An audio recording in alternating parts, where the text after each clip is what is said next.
Ako si Alexander Keller, 48 taong gulang. Ako ay dating bise-direktor ng pananaliksik sa Mercer, isang kumpanyang nagraranggo ng kalidad ng buhay sa mga lungsod sa buong mundo sa loob ng mahigit 20 taon. Sa Geneva, tuwing umaga, nagigising ako sa malamig na hangin, 15 degrees Celsius. Ang malaking bintana ay nakabukas, tanaw ang maputing kabundukan ng Alps, ang kape na tinimpla ng makina na nagkakahalaga ng 8,000 francs ay nagpapalabas ng matamis na aroma. Pumapasok ako sa trabaho sakay ng tren na eksakto sa oras, hindi kailanman lumampas ng 10 segundo.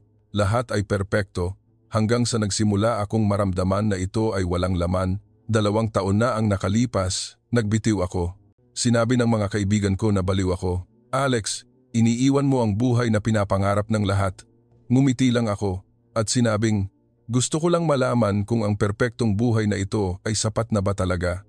Isang umaga, habang umiinom ng kape sa isang cafe sa gilid ng lawa, binuksan ko ang Forbes online. Isang malaking headline ang tumama sa akin. Inihayag ng Forbes ang pinaka-livable na bansa sa 2025, hindi Switzerland, kundi ang Pilipinas. Napatawa ako ng malakas, kaya lumingon ang nasa katabing mesa. Ang Pilipinas? Isang bansa na siksik sa traffic, kailangan mong umupo ng 3 oras para makarating lang sa 10 kilometro. Isang bansang napakainit, ang pawis ay umaagos na parang talon. Isang bansang sa mga pampublikong ospital ay mahaba pa rin ang pila. Isang bansang magulo ang politika, balita araw-araw. Hindi ako makapaniwala sa nakita ko. Anong kabaliwan ang nangyayari? Nag-click ako upang basahin ang detalye. Sinabi ng Forbes na ang Pilipinas ay nakakuha ng pinakamataas na puntos sa relasyon ng tao sa tao, init ng komunidad, at katatagan sa pamumuhay. Sumulat din sila na dito, ang mga tao ay ngumingiti sa isa't isa, kahit na sa pinakamasikip na traffic. Ang mga doktor sa ospital ay maaaring walang makabagong kagamitan, ngunit mayroon silang oras at puso para sa mga pasyente higit sa kahit saan sa mundo. Isinara ko ang telepono. Ang puso ko ay mabilis na tumibok sa galit. Ito ay isang malinaw na insulto sa buhay ko. Nang gabing iyon, hindi ako makatulog. Ang imahe ng Alps, na dating napakapayapa, ay naramdaman na ngayon na napakalamig. Kinilabutan ako. Bumangon ako. Umupo sa harap ng computer at tinipa ang pamagat ng libro na matagal ko nang gustong isulat. The Philippines can never be the most livable country. Pupunta ako doon sa loob ng 3 buwan. Kukunin ko ang lahat ng datos upang patunayan na mali ang Forbes. Traffic, init, kahirapan, magulong politika. Isusulat ko sa mundo na ang totoong kalidad ng buhay ay dapat maging tulad ng Switzerland, hindi isang bansang ngumingiti ang mga tao kahit na masama ang lahat. Nag-book ako ng flight kinabukasan. Sinabi ko sa asawa ko na hahanapin ko ang sagot para sa sarili ko. Tumawa siya ng mahina, "Mag-ingat ka, Alex. Baka ang sagot ay hindi ang iniisip mo." Hindi ako nakinig. Sigurado ako sa sarili ko. Lumapag ang eroplano sa NAIA bandang 5 p.m. Ang init at halumigmig ay agad na dumating sa akin sa sandaling bumukas ang pinto. Parang may nagbukas ng isang malaking hurno sa harap ko. Agad akong pinawisan kahit hindi pa ako lumalabas ng eroplano. Nagreklamo ako sa isip ko. Ito ang unang ebidensya. Ito ba talaga ang pinaka-livable na bansa sa mundo? Habang naghihintay ng bagahe, tumingin ako sa paligid. Punong-puno ng tao, maingay. Mga karatula sa Tagalog sa lahat ng dako. Naramdaman ko na parang nasa ibang mundo ako. Isang mundo na hindi ko kailanman ginustong puntahan. Ngunit hindi ko pa alam na sa loob ng 3 buwan, ang mundo na ipinagmamalaki ko ay magiging malabong alaala na lamang at ang bagong mundo na ito puno ng tawanan, ingay ng traffic at amoy ng taho ay magiging tahanan na hindi ko nagugustuhing iwan. Kinaladkad ko ang maleta, lumabas sa paliparan, mainit na hangin ang sumalubong sa akin. Pinunasan ko ang pawis ko at bumulong sa sarili ko. Simulan na natin ang pagpapatunay, Pilipinas, kung bakit hindi ka kailanman magiging numero 1. Hindi ko pa alam na ang pangungusap na ito ang magiging pinaka-pinagsisisihan ko sa buhay ko. Ang unang taxi na kinawayan ko, ang driver ay nagmano at nagsalita ng Taglish. "Saan po kayo, sir?" Sinabi ko ang pangalan ng marangyang kondo sa Makati na inbook ko. Tumango siya, ngumiti ng malaki, at kitang-kita ang gilagid. "Okay po, sir." 1 oras, sigurado. 1 oras mula sa paliparan papunta sa loob ng lungsod na 30 kilometro lang. Tumawa ako sa loob-loob ko. Ayan, iyan ang ebidensya numero 2. Ang sasakyan ay humarurot paalis ng NAIA, ngunit wala pang 10 minuto, nakita na namin ang dagat ng traffic napakabagal, halos mamatay ang makina. Ang aircon sa taxi ay nagbuga ng mainit na hangin na may halong amoy ng gas. Binuksan ko ang bintana. Ang amoy ng usok ng tambutso ay pumasok sa baga ko. Napakainit. Ang t-shirt ko ay nabasa sa loob lang ng 5 minuto. Binuksan ng driver ang radyo, malakas ang OPM. Kumanta siya habang nakangiti sa rear view mirror. Traffic po araw-araw sir, pero okay lang, sanay na po. Bulalas ko sa isip ko. Sanay na? Ito ay malinaw na pagtanggap sa kabiguan. Sa Switzerland, kung ang tren ay maantala ng 10 segundo, humihingi ng tawad ang buong bansa. Pero dito, kahit 3 oras na ang traffic, nakangiti pa rin. Sa wakas, gumapang ang sasakyan hanggang sa kondo bandang 9:47 p.m. Agad kong isinulat sa notebook ko, Araw 1, ang paglalakbay sa loob ng lungsod ay impyerno. Ang kondo na inbook ko ay isang 50 pang palapag na gusali na may tanawin ng Ilog Pasig. Sumakay ako sa elevator papunta sa ika-41 palapag. Binuksan ko ang pinto. Ang aircon ay malamig, may amoy ng lavender. Lahat ay mukhang marangya, tulad ng nakasanayan ko. Napabuntong hininga ako. Kahit papaano, ang tirahan ay nagpapanatili ng internasyonal na pamantayan. Ngunit nang buksan ko ang bintana, ang tanawin sa ibaba ay nagpahinto sa akin. Sa tapat ng gusali ay isang malaking estero na puno ng maitim na tubig na lumulutang sa basurang plastik.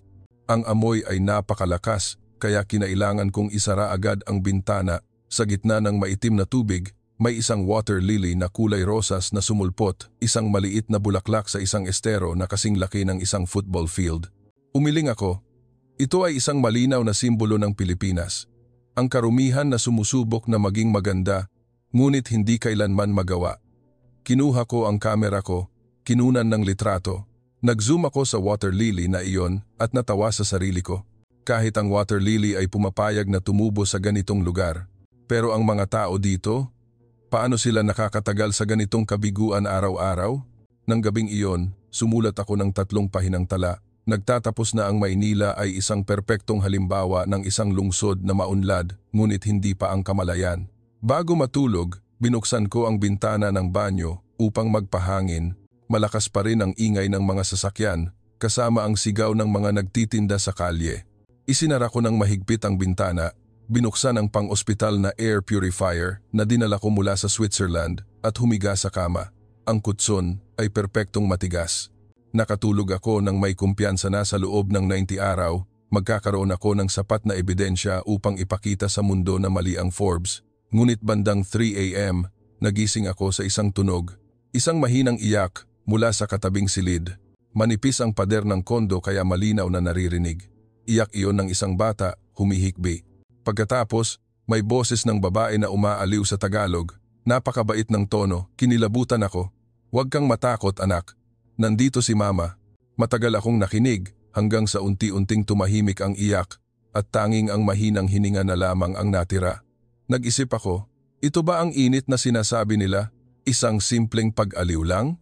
Sa Switzerland, mayroon kaming mga child psychologist na may PhD na nagbibigay ng payo. Hindi lang isang ina na niyayakap ang kanyang anak at sinasabing, nandito si mama. Nakatulog ako ulit nang may ngiti ng pag-uyam sa mukha ko. Hindi ko pa alam na sa loob ng ilang linggo, ang maikling pangungusap na iyon, nandito si mama, ay magiging pangungusap na pinakagusto kong marinig sa buhay ko. Pagsikat ng araw sa araw 3, nagising ako sa ginintuang sikat ng araw na tumama sa silid bandang 5 a.m. Ang mamahaling kurtina na blackout, na nag-advertise ng 100% black ay walang silbi sa init ng tropiko. Bumangon ako na may matinding sakit ng ulo. Binuksan ko ang bintana para maghanap ng sariwang hangin. Ang nakuha ko ay 80% init, halumigmig at amoy ng usok mula sa traffic sa ibaba. Nagpasya akong maghanap ng tunay na datos. Ang plano para sa unang araw ay pumunta sa isang malaking pampublikong ospital na ginagamit ng mga Pilipino. Gusto kong makita ng sarili kong mata kung ano ang sistema ng kalusugan na pinuri ng Forbes. Tumawag ako ng taxi. Nagtanong ang driver ng nakangiti. Saang ospital sir? PGH o St. Luke's? Sumagot ako, PGH. Tumango siya at sinabing masigla, PGH, konti lang ang traffic ngayon, sir. Siguro, 1.5 oras lang. Halos natawa ako. 1.5 oras para sa 15 kilometro? Sa Geneva, ang distansyang ito ay tumatagal ng 7 minuto. Habang naglalakbay, ang driver ay nagbukas ng mahinang OPM at nagtanong ng may pag-usisa. Saan po kayo galing, sir? France? Switzerland, sagot ko. Nag-thumbs up siya. Wow, napakagandang bansa, sir. Nakita ko na sa TV. Nagtanong ako, at ang Pilipinas, sir? Sa tingin mo maganda ba? Tumawa siya. Maganda ang bansa namin sa sarili naming paraan, sir. Mayroon kaming mabuti at masama, pero nabubuhay kami. Itinala ko sa isip ko, isang saloobin ng pagtanggap sa kabiguan. Dumating ang sasakyan sa PGH bandang 10 a.m. Ang eksena ay nagpahinto sa akin. Siksik ang mga pasyente. Puno ang lahat ng berdeng plastik na upuan. May nakaupo sa sahig, may nakahiga, may nagbubuhat ng anak, may umaakay ng matanda, may nakasakay sa wheelchair. Ang iyak ng mga bata ay hinaluan ng tuyong ubo. Ang amoy ng disinfectant ay humalo sa amoy ng pawis. Tumayo ako sa harap ng pinto. Natigilan. Isang nurse ang lumapit. Nakita ang pawis ko. Nagmano siya at nag-abot ng isang bote ng malamig na tubig. Inumpo muna kayo, sir. Napakainit po ngayon. Kinuha ko ito nang nagtataka. Sa Switzerland, walang nurse ang lumalapit para magbigay ng serbisyo bago mag-check-in. Naglakad ako papunta sa registration counter. Nagtanong ang opisyal ng nakangiti, "Ano po ang kailangan ninyo, sir?" Sinabi ko ang planong inihanda ko. Ako ay isang mananaliksik mula sa Europa. Maaari ba akong mag-obserba sa sistema ng ospital? Tumango siya ng walang tanong. Opo, sir. Tatawagin ko po ang aming supervisor. Pagkaraan ng 10 minuto, lumapit si Miss Teresa, ang supervisor ng reception, isang 40 taong gulang na babae, may dalang clipboard. Nagmano siya sa akin ng may paggalang. Welcome po, sir. Pakisunod po ako. Inakay niya ako sa iba't ibang silid. Ang emergency room ay siksik. Ang ilang kagamitan ay mukhang luma, ikinagulat ko. Ang blood pressure monitor ay may needle pa, hindi digital. Ang ilang ventilator ay mula pa sa 40 taon na ang nakalipas. Nagtanong ako ng diretsyo, bakit hindi kayo magpalit ng bagong kagamitan? Ngumiti siya at sumagot ng mahinahon. Limitado po ang budget namin, sir. Ngunit sinasanay namin ang aming mga doktor at nurse na maging pinakamahusay sa halip. Ang bagong makina ay nakakatulong, pero ang taong may pagmamahal sa pasyente ay mas nakakatulong. Tumawa ako sa loob-loob ko. Isang pilosopikal na sagot. Ngunit pagkatapos, nangyari ang pangyayari na nagpasimula ng pag-aalinlangan sa akin. Habang naglalakad sa wards, nakita ko ang isang 7 taong gulang na batang lalaki na nakahiga sa kama, ang kanyang binti ay nasa cast. Ang ina ng bata ay nakaupo sa tabi niya, mahigpit na hawak ang kamay niya. Ang mukha ng ina ay maputla, ngunit nakangiti pa rin sa kanyang anak. Ang parehong nurse ay lumapit. Sa halip na magsalita tungkol sa sakit, kumuha siya ng isang maliit na manika mula sa bulsa ng kanyang uniforme, ibinigay sa bata at kumanta ng mahinang kundiman. Ang boses ay napakatamis, kaya lumingon ang pasyente sa katabing silid. Ngumiti ang bata sa unang pagkakataon. Yumuko ang ina at niyakap ng mahigpit ang nurse, tumutulo ang luha ngunit sinabi pa rin, "Salamat po." Tumayo ako ng tahimik, ang puso ko ay mabilis na tumibok nang hindi ko namamalayan. Sa Switzerland, mayroon kaming mahigpit na protocol. Hindi kailanman kakanta ang nurse sa pasyente dahil ituturing itong hindi profesional. Ngunit dito, ang nurse na ito ay nagpangiti sa isang batang pilay, gamit ang isang 10 pisong manika at isang awit. Kinunan ko ito ng litrato, ngunit nanginginig ang kamay ko. Pabalik, nagtanong ang supervisor. Nagustuhan niyo po ba ang aming ospital, sir?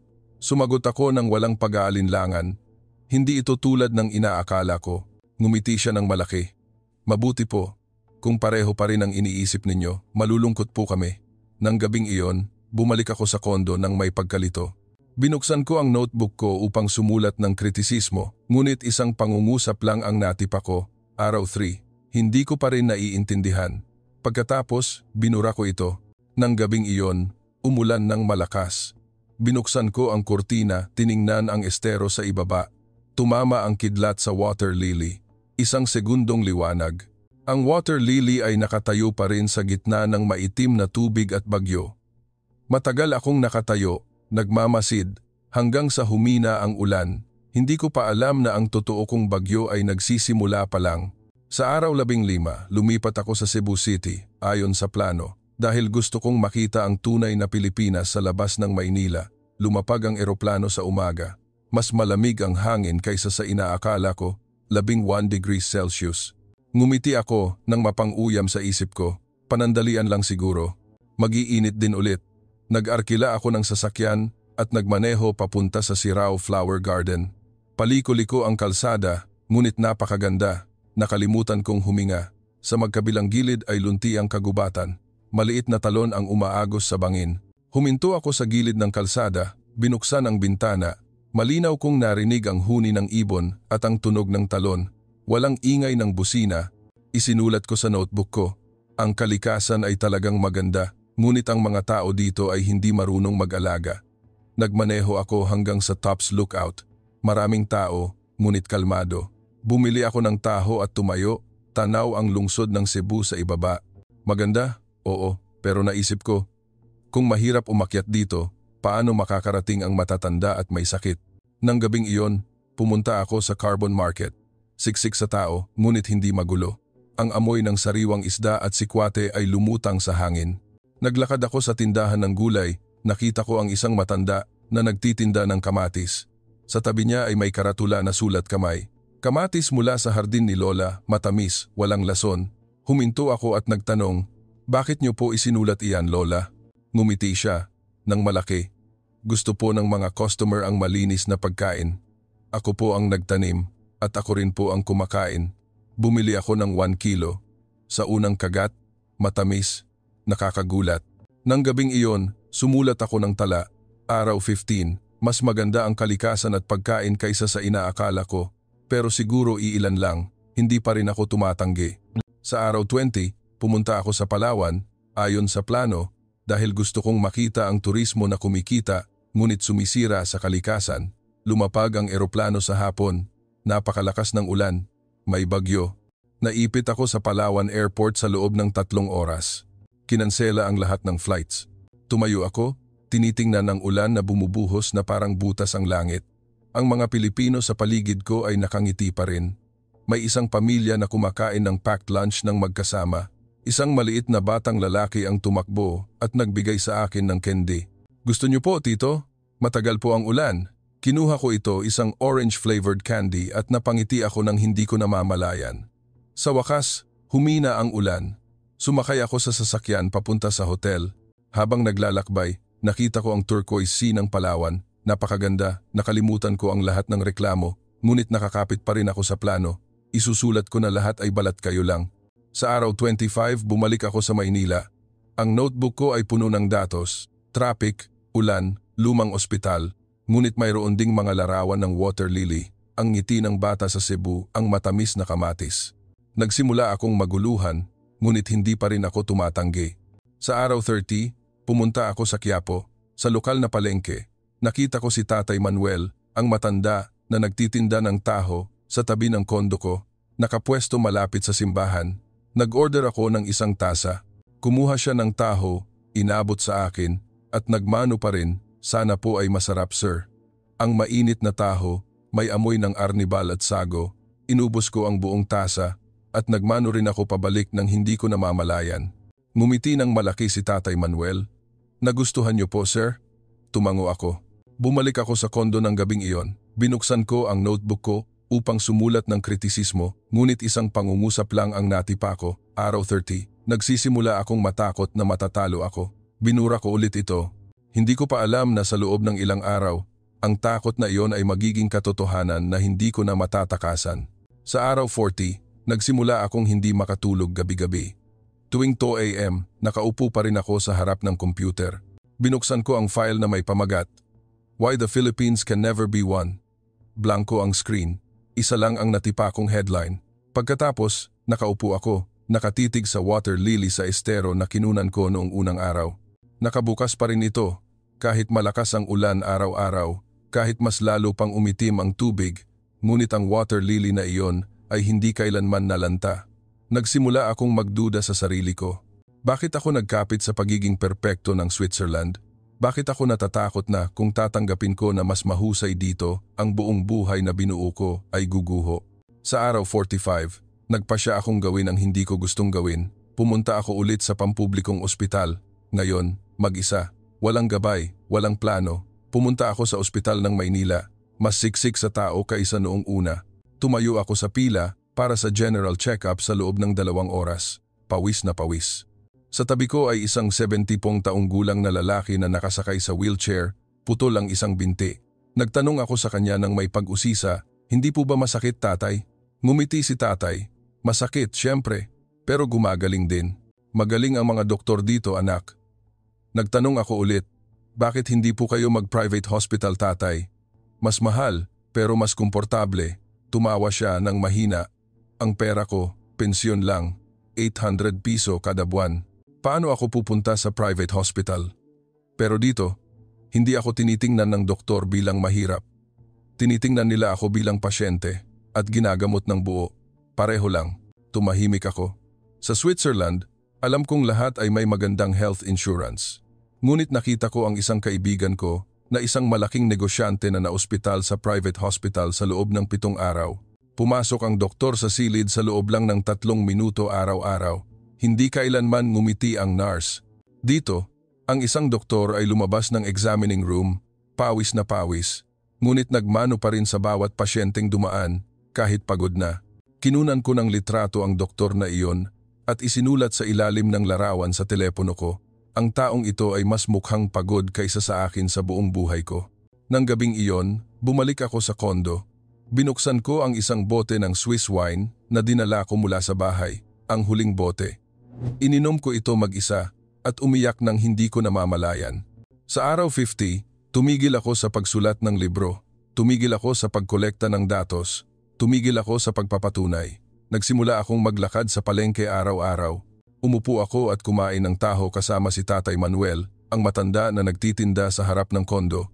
Si Tatay Manuel na nagtitinda ng taho sa loob ng 60 taon gamit ang parehong kariton mula noong bata pa siya.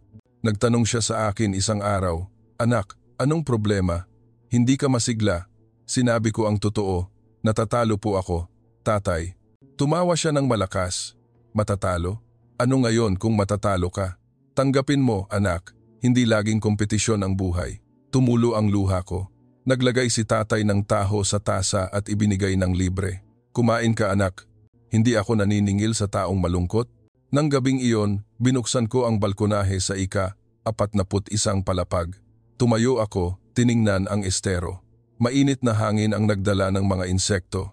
Naramdaman ko na parang nakatayo ako sa bingit ng bangin, ang bangin na ginawa ko mismo. Kinuha ko ang telepono ko, susubukan kong tawagan ang mga kaibigan ko sa Switzerland, ngunit walang sumasagot. Tulog na silang lahat. Ayon sa oras ng Europa, matagal akong nakatayo, hanggang sa manhid ang paa ko. Pagkatapos, tumapak ako, tumayo sa gilid ng balkonahe. Malakas ang hangin, kaya lumipad ang damit ko. Sa ibaba ay kadiliman, 41 palapag. Ipinikit ko ang mata ko, handa nang bumitiw. Ngunit pagkatapos, may sumigaw mula sa ibaba, "Anak, huwag kang bumaba diyan." Minulat ko ang mata ko. Nakita ko si Tatay Manuel na nakatayo sa harap ng kondo, kumakaway ng 2 kamay, mukhang natataranta. Umiyak ako at bumaba mula sa gilid ng balkonahe. Tumakbo si Tatay Manuel sa elevator, binuksan ang pinto, at niyakap ako ng mahigpit. Walang sinabi, hinahaplos lang ang likod ko, parang niyayakap ang sarili niyang anak. Nang gabing iyon, umiyak ako ng buong lakas sa yakap ng tindero ng taho na hindi ko pa kilala ng 1 buwan. Hindi ko pa alam na ito ang simula ng aking kaligtasan at simula ng aking pagkabuhay muli. Kinabukasan, nagising ako sa silid tulugan ni Tatay Manuel, isang lumang bahay kubo sa isang eskinita sa Tondo. Ang sahig na kahoy ay umuugong sa bawat hakbang. Ang bubong na yero ay maingay kapag humihip ang hangin, ngunit ang amoy ng lugaw at ang huni ng manok ay nagparamdam sa akin na ito ang unang pagkakataon na nagising ako sa loob ng maraming taon na hindi ako nag-iisa. Nakatayo si Tatay Manuel sa harap ng bahay, hinuhugasan ang parehong kariton ng taho. Nang makita niya akong lumabas, nagmano siya at ngumiti ng malaki. "Gising na, anak. Kumain ka muna ng lugaw. Pagkatapos, dadalhin kita sa palengke. Nagtanong ako nang nanginginig ang boses. Tatay, hindi niyo po ako tatanungin kung anong nangyari kagabi? Huminto si tatay, tiningnan ako ng diretsyo. Gagawin ba ng tanong ko na mas gagaan ang loob mo anak? Umiling ako. Tumango si Tatay Manuel. Kung gayon, hindi na kailangang magtanong. Alam ko lang na pagod ka. Gusto kong magpahinga ka muna. Ang pangungusap na iyon ay nagpaiyak ulit sa akin. Walang sino man sa Switzerland ang nagsabi sa akin nito, kahit ang hiwalay kong asawa. Dinala ako ni Tatay Manuel sa kanyang lumang sidecar at nagmaneho palabas ng eskinita papunta sa palengke ng Tondo. Habang naglalakbay nagkuwento si tatay, itinuro niya ang bahay na ito at iyon. Ang bahay na ito, namatay ang kapatid ko dahil sa COVID 3 taon na ang nakalipas. Nandito pa rin ang asawa at anak niya. Tumutulong ako sa pag-aalaga ng mga apo ko. Ang bahay na ito, si Lola Beth ay nagtitinda ng isda, ngunit may cancer. Kami ng mga kapitbahay ay tumutulong sa pagdala sa kanya sa ospital buwan-buwan. Tahimik akong nakinig. Lahat ng bahay na itinuro ni tatay, tumulong siya. Ginagawa niya ito kahit na hindi hihigit sa 200 piso ang kita niya araw-araw. Sa palengke, huminto si tatay at sumigaw. Halina kayo, kilalanin niyo ang aking anak, na Kano. Nagmano ang lahat sa akin nang nakangiti. Walang nagtanong kung sino ako o kung ano ang ginagawa ko. Nag-abot lang sila ng candy, prutas, at herbal na inumin. Ang matanda sa tabi ay nagbigay sa akin ng kakanin sa dahon ng saging. Libre, kumain ka anak. Namumutla ka na. Kumain ako hanggang sa umiyak ulit ako. Ang tamis at creamy ng gata ay humalo sa alat ng luha. Nang hapon na iyon, dinala ako ni Tatay Manuel sa Quiapo Church, isang simbahan na naisip ko lang na isang lugar ng turista. Ngunit dinala ako ni tatay sa loob ng lumang simbahan. Nagsindi kami ng kandila at nag-meditate ng magkatabi. Walang sinabi si tatay. Umupo lang ng tahimik hanggang sa naramdaman ko na ang kaguluhan sa ulo ko ay unti-unting naglalaho. Pagkatapos, dinala ako ni Tatay Manuel upang tumulong sa pagtitinda ng taho sa harap ng kondo ko. Tumayo ako, kumukuha ng taho, naghuhugas ng tasa. Nanginginig ang kamay ko sa una, ngunit ang mga bata sa eskinita ay tumakbo upang tumulong. Isang bata na nagngangalang Ana, 10 taong gulang, ang tumayo sa tabi ko at nagturo sa akin kung paano kumuha ng taho nang hindi ito dumidikit. Tito Alex, bilisan mo lang po, huwag mong tagalan. Gusto po ng mga customer ang mabilis. Nag-order ang isang customer ng taho at nagtanong, may Kano po bang tumutulong magtinda ngayon tatay? Tumawa si Tatay Manuel. Anak ko po iyan. Tumawa ang lahat. Ngumiti ako hanggang sa sumakit ang pisngi ko. Nang gabing iyon, naubos ang lahat. Mas marami ang kinita ni Tatay Manuel kaysa sa dati. Ibinigay niya sa akin ang lahat ng pera. Ito, anak, ipagbili mo ng pagkain. Umiling ako. Itago niyo po para sa mga apo niyo. Niyakap ako ni Tatay Manuel ng mahigpit. Alam mo anak, wala akong tunay na anak na lalaki, pero ngayong gabi naramdaman ko na mayroon na. Umiyak ako sa yakap ni Tatay Manuel ulit, ngunit sa pagkakataong ito, luha ng kaligayahan. Sa araw 60, nandito pa rin ako sa bahay ni Tatay Manuel. Hindi ako bumalik sa Marangyang Kondo, hindi ko binuksan ang computer ko. Hindi na ako sumulat ng anuman tungkol sa Pilipinas. Tumutulong ako kay Tatay Manuel sa pagtitinda ng taho araw-araw. Tumutulong ako kay Lola Beth na pumunta sa ospital. Tumutulong ako kay Ana sa homework niya. Tumutulong ako sa mga kapitbahay na kumpunihin ang bubong na tumutulo dahil sa ulan. Tinatawag ako ng lahat na Kuya Alex o anak ni Tatay Manuel. Walang nagtanong kung sino ako noon. Walang nagmamalasakit kung magkano ang pera ko. Tinanggap lang nila ako bilang bahagi ng komunidad na ito. Sa araw 61, nakaupo ako at nakikipag-usap kay Tatay Manuel sa ilalim ng bahay. Nagsindi si tatay ng lampara. Ang malabong liwanag ay tumama sa kanyang mukha na puno ng kunot. Nagtanong siya ng mahina, Anak, kailan mo balak bumalik sa Switzerland? Matagal akong tumahimik, pagkatapos ay sumagot ako sa boses na ikinagulat ko. Hindi ko na po alam tatay kung nasaan ang bahay ko. Ngumiti si tatay, hinaplos ang balikat ko. Ang bahay ay kung saan may naghihintay sa iyo para kumain ng hapunan nang magkasama araw-araw, anak. Nang gabing iyon, humiga ako, tiningnan ang mga bituin sa kalangitan, walang matataas na gusali na nakaharang, walang ilaw ng neon. Tanging ang tunog ng kuliglig at ang mahinang hilik ni Tatay Manuel sa tabi ko. Nakatulog ako ng mahimbing sa loob ng 48 taon. Hindi ko pa alam na sa loob ng 7 araw, makikita ko ang pinakamalaking himala sa buhay ko. Ang himala na tinatawag na komunidad. Sa araw 67, isang Sabado, umulan ng pinakamalakas sa loob ng isang taon. Nagising ako bandang 4 a.m. dahil sa tunog ng ulan na humahampas sa yero, bagyo. Nakatayo si Tatay Manuel sa harap ng bahay, tinitingnan ang kalsada na naging ilog, mataas ang baha, lampas sa kalahati ng gulong ng sasakyan. Nagising ang lahat ng kapitbahay.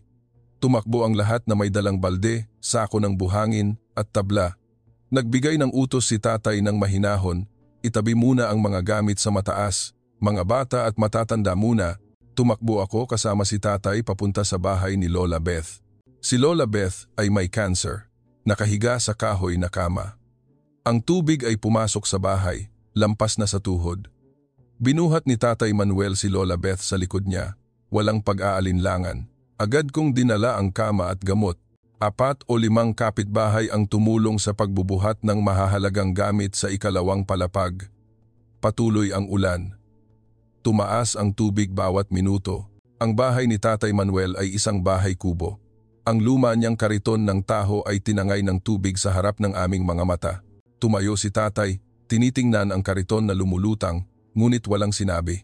Lumingon lang siya at sinabi sa akin, "Okay lang anak, magkakaroon pa ng bago." Tumulo ang luha ko na humalo sa ulan. Sa Switzerland, kung ang isang bahay ay binaha, nagbabayad ang insurance at ang rescue company ay dumadating sa loob ng 10 minuto. Ngunit dito, walang naghihintay ng tulong mula sa gobyerno. Ang lahat ay tumutulong sa isa't isa. Nagtipon ang mga kapitbahay sa ilalim ng bubong ng matataas na bahay. May nagluto ng instant noodles at ipinamahagi. May nagbahagi ng tinapay. Ang mga bata ay naglalaro pa rin. Tumatawa, sa tubig baha, tumakbo si Ana at hinawakan ang kamay ko. "Kuya Alex, huwag kang matakot. Araw-araw may baha, pero sanay na kami." Niyakap ko si Ana ng mahigpit pagkatapos ay lumingon at niyakap si Tatay Manuel. "Natatakot po ako tatay. Natatakot ako na kung babalik ako sa Switzerland, hindi na ako mabubuhay ulit." Hinaplos ni Tatay Manuel ang likod ko. "Kung gayon, huwag kang bumalik anak. Dito ka na lang, kasama ako." Nagpatuloy ang ulan sa loob ng 4 na oras. Umabot sa dibdib ang taas ng tubig, ngunit walang umiyak, walang nagreklamo. Tumayo ang lahat, bumuo ng bilog, kumakanta ng Pilipinong awitin ng malakas sa gitna ng bagyo. Tumayo ako sa gitna ng bilog, kumakanta kahit hindi ko alam ang kahulugan, ngunit ang luha ko ay patuloy na tumutulo. Bandang 3 p.m., nagsimulang humupa ang tubig. Nagtulungan ang lahat sa paglilinis ng bahay at kalsada. Dinala ko pabalik ang mga gamit sa bahay ni Lola Beth. Ngumiti si Lola Beth sa kama. "Salamat anak. Kung wala kayo, baka namatay na ako ngayon." Lumuhod ako sa tabi ng kama. "Huwag po kayong magpasalamat sa akin Lola. Ako po ang dapat magpasalamat sa inyo. Salamat sa lahat." Nang gabing iyon, nagtipon ang mga kapitbahay sa ilalim ng malaking puno ng sampalok sa harap ng eskinita. Nagluto si Tatay Manuel ng malaking kaldero ng lugaw mula sa mga natirang sangkap. Wala na siyang kariton, ngunit mayroon siyang puso. Umupo ang lahat sa bilog, kumakain ng lugaw ng magkasama, sa ilalim ng liwanag ng kandila at lampara. Inangat ni Tatay Manuel ang tasa. "Ngayon, nawala ang kariton ko, pero hindi tayo nawala sa isa't isa. Ito ang Pilipinas namin." Inangat ng lahat ang kanilang mga kamay upang magmano. Nagmano rin ako at nagsalita ng malakas. "Sumusuko na po ako tatay. Talo na ako sa Pilipinas." Tumawa si Tatay Manuel, niyakap ako ng mahigpit. "Mabuti anak, kapag sumuko ka, magiging komportable ang buhay." Nang gabing iyon, naglakad ako pabalik sa estero sa harap ng lumang kondo. Huminto na ang ulan, humupa ang tubig sa estero. Ang water lily ay namumukadkad pa rin, ngunit sa pagkakataong ito, hindi na iisa. Sa tabi ng orihinal na bulaklak, 3 bagong water lily ang sumulpot, sabay-sabay na namumukadkad sa gitna ng putik at basura. Matagal akong nakatayo, nagmamasid, pagkatapos ay nagmano ako sa water lily ng taus-puso. Ngayon, naiintindihan ko na kung bakit iniranggo ng Forbes ang Pilipinas bilang numero 1. Hindi dahil walang traffic, hindi dahil sa bagong ospital, hindi dahil sa malamig na hangin sa buong taon, kundi dahil dito, kahit sa araw na gumuho ang lahat, Ang mga tao ay ngumingiti pa rin sa isa't isa, niyayakap ang isa't isa, at sinasabing, "Okay lang, magkasama tayo." Umiyak ako mag-isa sa harap ng estero, umiyak ng may kaligayahan na hindi ko pa nakikilala noon.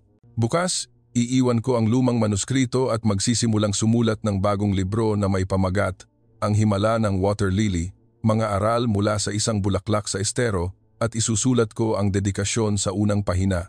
Iniaalay kay Tatay Manuel at sa lahat ng nagturo sa akin na ang totoong kaligayahan ay hindi nangangailangan ng malinis na lupa.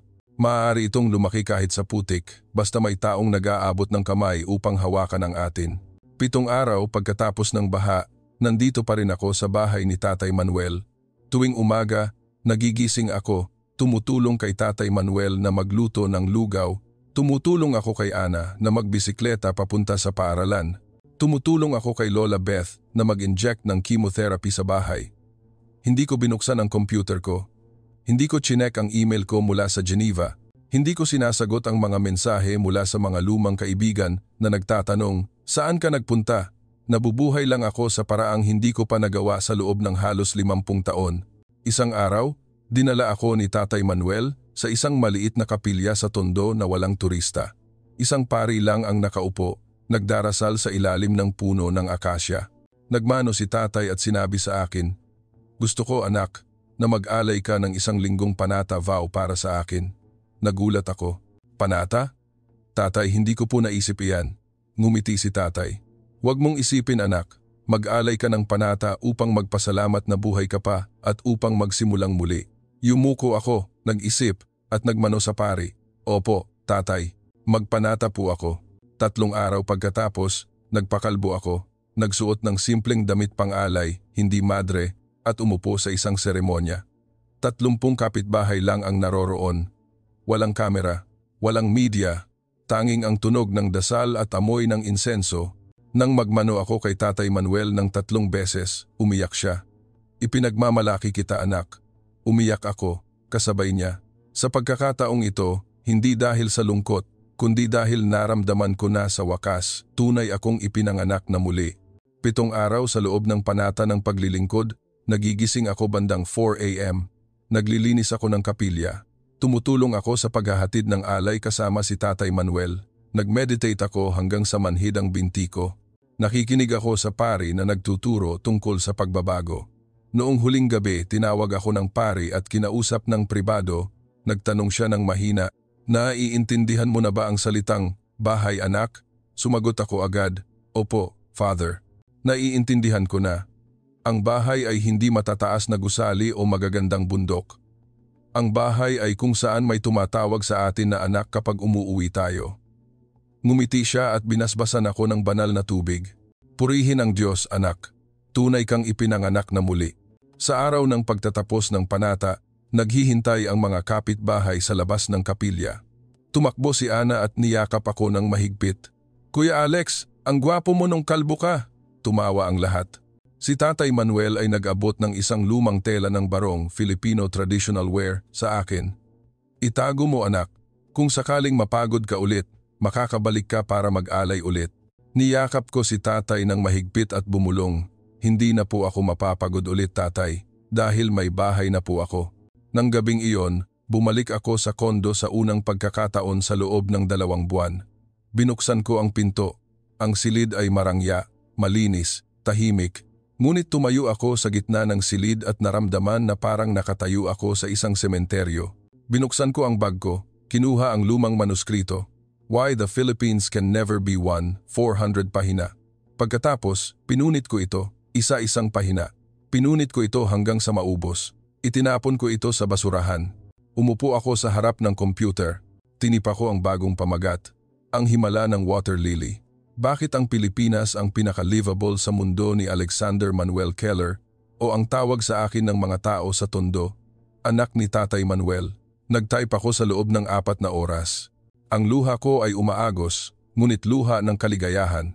Kinabukasan, tumawag ako sa Forbes. Sinabi ko sa senior editor na mayroon akong kuwento na magpapabuti sa balita nila noong 2025. Ako ang taong pinakakinamumuhian ng Pilipinas sa mundo, ngunit ngayon, mas mahal ko ito kaysa sa sarili kong bayan. Tumahimik siya sa loob ng 3 segundo at sumagot, "Lumipad ka dito bukas, Mr. Keller. Gagawin namin ang bagong cover at ikaw ang gagawa ng closing article." Isinara ko ang telepono. Nagmano ako sa estero sa ibaba. Ang water lily ay namumukadkad na ngayon, hindi 4 kundi daan-daang bulaklak ang sabay-sabay na namumukadkad sa gitna ng putik at basura. Ngumiti ako at bumulong, "Salamat sa pagpapatalo sa akin dahil ang pagkatalo na ito ang pinakamalaking tagumpay sa buhay ko." 1 taon pagkatapos, Maynila, Nobyembre 2026. Ngayon ang araw ng press conference na inorganisa ng Forbes sa Marangyang Riverfront Hotel. Ang ballroom ay punong-puno ng 40 tao. Ang bandila ng Pilipinas at Switzerland ay magkatabi. Sa entablado ay may malaking karatula, Forbes Quality of Living 2026, Philippines #1 sa pangalawang taon, at ang Book of the Year, The Water Lily Miracle ni Alexander Manuel Keller, isang Filipino-Swiss. Tumayo ako sa likod ng kurtina. Nakasuot ako ng simpleng puting polo, maong, walang kurbata, walang mamahaling suit. Sa tabi ko ay si Tatay Manuel, nakasuot ng barong Tagalog na binili ko para sa kanya. Kinakabahan si Tatay, mahigpit na hawak ang mikropono. "Natatakot ako sa entablado, anak. Napakaraming tao, sa kariton lang ako nagsasalita." Niyakap ko ng mahina si Tatay. "Magsalita lang po kayo mula sa puso, Tatay." Inanunsyo ng host ang pangalan ko. Lumabas ako kasama si Tatay Manuel at Ana. Ang palakpakan ay napakalakas. Ang camera flash ay nakakasilaw. Nagmano ako ng buong puso at binuksan ko ang bibig ko. Ang unang pangungusap ay nagpatahimik sa silid. 1 taon na ang nakalipas, pumunta ako dito para magsulat ng libro na may pamagat, "Bakit hindi kailanman magiging numero 1 ang Pilipinas?" Ngayon, nakatayo ako dito para sabihin sa mundo na pinunit ko na ang librong iyon at nagsulat ako ng bago na may pamagat, ang himala ng water lily. Dahil ang Pilipinas ay tunay na numero 1 at ang tanging dahilan kung bakit nakatayo ako dito ngayon ay ang 2 taong ito sa tabi ko, Tatay Manuel at Ana, na nagligtas sa buhay ko noong gabing tatalon ako mula sa ika-41 palapag. Tahimik ang silid, maririnig ang paghinga. Pagkatapos, sumabog ang palakpakan, napakatagal, hanggang sa umiyak si Tatay Manuel. Inanyayahan ko si Tatay Manuel na magsalita. Nagmano siya ng 3 beses at nagsalita ng nanginginig ang boses. "Ako ay isang tindero lang ng taho, pero alam ko na sa buhay, hindi kailangan ng maraming pera, hindi kailangan ng malaking bahay. Kailangan mo lang ng isang taong mag-aabot ng taho kapag gutom ka, isang taong yayakap sa iyo kapag umiiyak ka. Iyon lang, sapat na." Tahimik ulit ang silid. Pagkatapos, mas malakas ang palakpakan kaysa sa dati. Sumunod si Ana, isang 11 taong gulang na batang babae na ngayon ay nakasuot ng school uniform, hawak ang mikropono sa maliit niyang kamay. Inakala ko na ang mga mayayamang Kano ay napakasaya, pero tinuruan ako ni Kuya Alex na ang kaligayahan ay hindi pera. Ang kaligayahan ay kapag ngumiti ulit si Kuya Alex pagkatapos umiyak buong gabi. Gusto ko na sana lahat ng tao sa mundo ay mayroong Tatay Manuel at Kuya Alex na tulad ko. Walang sinuman ang nakapigil sa kanilang luha. Pagkatapos, inilunsad ko ang bagong proyekto, ang Water Lily in the Estero Foundation. Ang pondo mula sa lahat ng kita ng libro ay para sa mga bata sa mahihirap na komunidad sa buong bansa at inihayag ko ang malaking balita. Ngayon, formal na akong nag-apply para sa Filipino citizenship. Ang bago kong pangalan sa ID ay Alexander Manuel Keller o Kuya Alex, anak ni Tatay Manuel, tulad ng tawag sa akin ng lahat sa tondo. Sumabog ulit ang palakpakan, umiyak ng husto ang mga reporter. Bilang pagtatapos ng kaganapan, inanyayahan ko ang lahat sa entablado para sa isang group photo. Si Tatay Manuel, si Ana, at ang 30 kapitbahay na dinala ko ay mahigpit na niyakap ang isa't isa. Ang background ay daan-daang water lily na dinala ko mula sa estero sa harap ng lumang kondo. Nakabukas ang mga ito sa loob ng malinaw na glass case. Nag-zoom in ang camera sa unang water lily, ang nag-iisa na namumukadkad noon. Ngayon, napapalibutan ito ng daan-daang bagong bulaklak.